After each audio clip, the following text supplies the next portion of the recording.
National stores like Dick's Sporting Goods and Walmart are upping their age restrictions on gun sales. Dick's will stop selling assault rifles. We wanted to know if local gun shops will follow suit.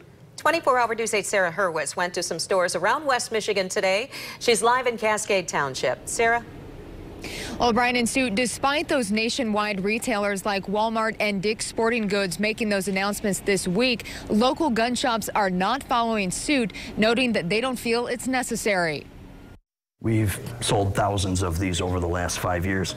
And yes, an 18-year-old can buy this gun. Eric Haddad, the owner of Mr. Gun Dealer off of 28th Street, says since the Parkland, Florida shooting, they've seen a spike in sales. And they're going to keep selling based on state and federal regulations. I believe this is America, and they're a business. They can do what they want. If what they're doing is legal, they should absolutely be allowed to do it. So what exactly is legal? If you're 18 and up, you can buy most any long gun. That's a gun with a barrel over 16 inches. Well, that would be these types of guns, including AR-15s, which have been used in recent mass shootings. Haddad is comfortable selling those to 18-year-olds. Why punish all the good people out there and make them at the disadvantage to all the criminals who are going to get the guns anyway? And if somebody comes in and wants to buy a rifle from me, and then they say, well, my wife's going to fill out the form because I won't pass, I won't sell it to them. Gary Hosmer, who owns Sparta Sports Shop, says it's about being thorough with the process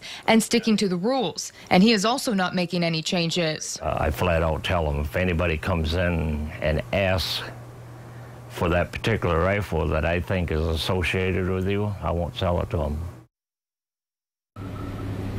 And we did also reach out to Meyer Corporate today to see if it's making any changes and have not heard back.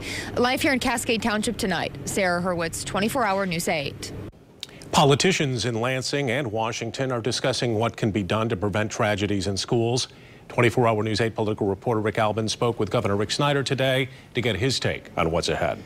Brian, the governor told the Grand Rapids Rotary Club that it's going to take action on a number of fronts to deal with school safety and keeping guns out of the hands of people who shouldn't have them.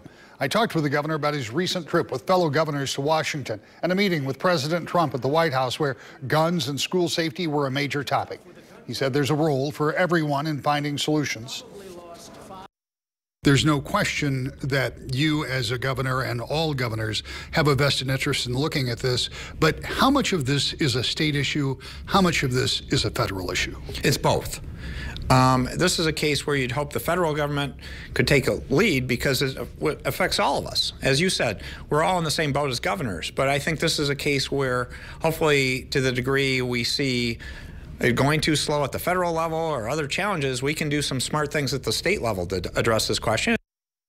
Ultimately, he says the best solutions will come from a cooperation between the federal government and the state government in partnership, something he says he'll work for in his final months in office. Susan?